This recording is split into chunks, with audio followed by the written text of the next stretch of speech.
The U.S. joined World War II in December of 1941 and drastically changed the outcome of the war and the country.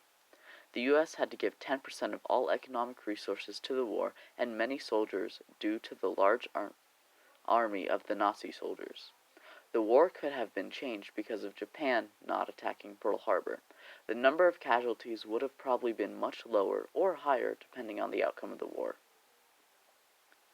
Steel and many other items needed were exhausted from the U.S., and this took a huge toll on the citizens, and they had to also spend money on Liberty bonds.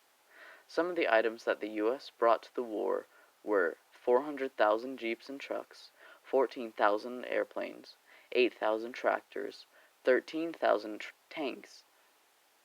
These are just a few of the mechanical vehicles used. If I were to list everything, we would be here for a while.